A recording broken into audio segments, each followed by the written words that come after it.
Dear boy, young diamond, the world is facing a global housing crisis as we speak, you know, and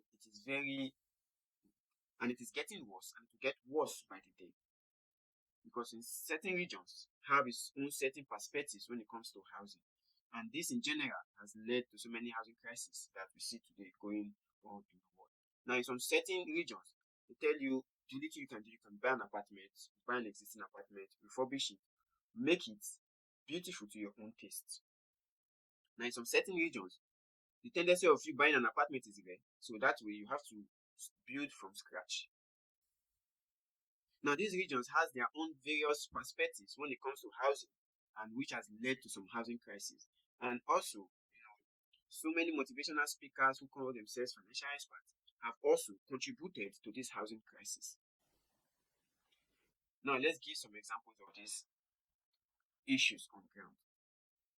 Now, the first, when you live in diaspora, the only tendency of you getting a house is by purchasing one. And the only way for you to do that is to go to a bank, you get a mortgage, and then you get yourself an apartment. But so many people claim it's a bad idea. Instead of you to get a mortgage, you can just be on a rented apartment and then you live your life. And then you do other things, do business and all of that. Now, the truth be told, in this diaspora in particular, and in the Western world, getting an apartment now for rent is very difficult. It is breathtaking, strenuous, and sometimes depressing because you can't find it anywhere.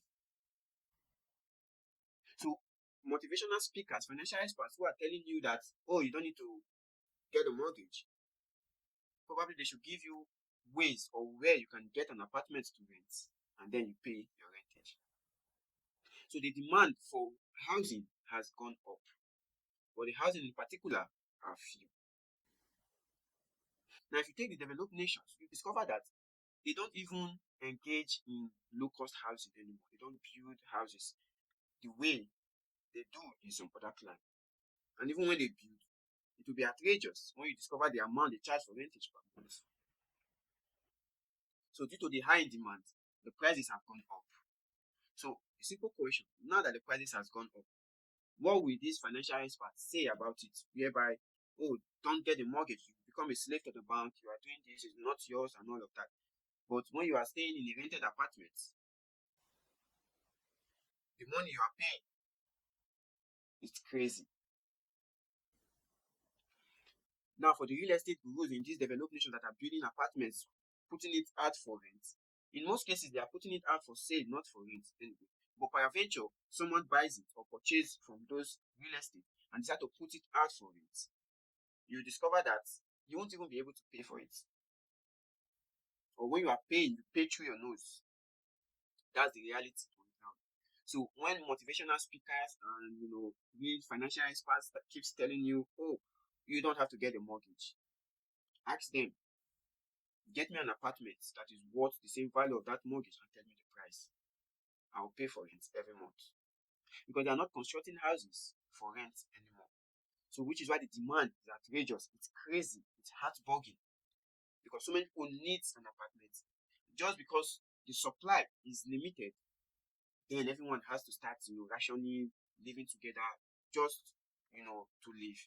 And in most cases, even the rentage is on the high side. So everyone has to live together to cut down costs. And then you tell me, as a financial expert, that getting a mortgage is a bad idea. Well, to some people, it seems a bad idea, but to others, it's something good whereby you have to start, get rid of the mindset of you want to, start thinking of, I'm looking for another apartment, I'm looking for a place, this place has become too small, I need to get another place to stay, and all of that. Probably there's a crisis in the house, you have to leave. Knowing the fact that getting one is very difficult. So also, in another dimension, there are also motivational speakers in other climes that tells you don't build an apartment for rent. Because in that particular climb, let's just put it in the African climb, the tendency of you getting a house, you build from scratch. You construct right from the foundation, you build it base up. Now, you now have real estate agents now building for sale, copying from the Western landscape, the Western lifestyle, or the European lifestyle, whereby you build for sale. So you don't build to put for rent anymore. They tell you, oh, you build for rent, you don't get back your investment, you don't get your return on investment and all of those crazy bullshit they keep saying. There's one thing to understand about building a house. Fine, you are under the low income threshold, trying to survive, to scale through in life, and then they tell you do not build. The truth is that you have to build. You have to build. The same financial expert that is telling you not to build is staying in a rented apartment of someone who used his whole lifetime to build that same apartment. Is that not craziness? Someone who worked his life to build maybe a 2-bedroom apartment, stays in one, and decide to give these financial experts one apartment, and then it's a meeting to this same man who had just those apartments. So it is crazy because sometimes they just, misquote themselves without telling you the reality. Now, when you have a house of your own, then you are not out of the market. So they keep talking about return on investment. And I always ask the question,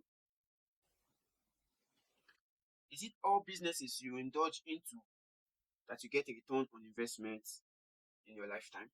The answer is no. Building a house is a generational investment. And it doesn't just stop with you. It lingers from generation to generation. That is one thing they fail to understand. Regardless of you not getting the full benefit of the return on investment or even quarter of what you have, definitely it will benefit someone of your generation in the long run.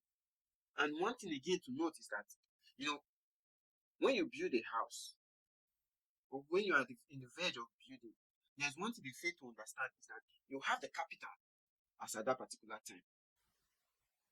You had the capital as at that particular time, putting it into that investment.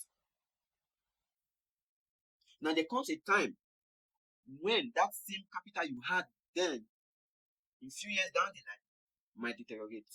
It might not be coming the way it came beforehand. So which means that when you have the fortune, you do it. Because it's something you have to hedge onto. Businesses fail. Businesses go down the drain. But when you have your house built, it doesn't go down the drain except natural disaster and other vices comes to take it from you. So it is crazy to listen to them because now the housing crisis has gone beyond the roof in the African climate, especially in Nigeria, whereby now even the old houses, because this motivational speaker keeps saying you don't have to build for it, you won't get an investment back. But now even the ones that our fathers built, the prices has gone through the roof. You can't even pay, you can't even afford it anymore, which is crazy. So many people are looking for apartments, but the prices they give to them is crazy. And then you tell them not to strive to get one for themselves. If only they know the relief that comes with it's heart-wrenching, It takes quite effort, spend money, consumes you, and all of that. But the comfort and the peace of mind that comes with, oh, I don't have someone I will pay this month. I don't have someone I will remit money to when it comes to rent this year. The thought of that alone can even relieve you from high blood pressure. So many people that are at their retirement age or in their retirement age are regretting, and even they know they would have erected a structure. At least it will give them a safe haven even in their retirement age. So some people listen to these financial experts and motivational speakers, and then when reality dawns on them, they discover that they are already in their 50s and their 60s, where they don't even have the financial strength and capacity to do something for themselves.